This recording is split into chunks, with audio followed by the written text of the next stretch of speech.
ବ୍ୟସ୍ତ ରହିଯାଉଥିଲି ଆସିପାରୁନଥିଲି ଏବେ ଟିକେ ଫାଙ୍କା ପାଇଲି କହିଲି ପଳେଇ ଆସ ବିସ୍କୁଟ ରେ କାଇଁ ଏତେ ଦେଇଛ ନିଅ ତମେ ଛୁଆ ଦିଟା ଖାଇଦିଅ ବିସ୍କୁଟ ଆରେ ନିଅ ଦିଟା ଖାଇଦିଅ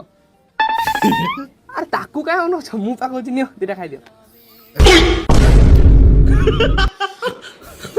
क्या बोलूं क्या ଖାଇଦେବି ଖାଇଦେବି କିଛି ଅସୁବିଧା ନାହିଁ साला ये दुख का खत्म नहीं होता बे। ଭଲ ହେଇଛି ମିକ୍ସଚର କୋଉଠୁ ଆଣିଥିଲି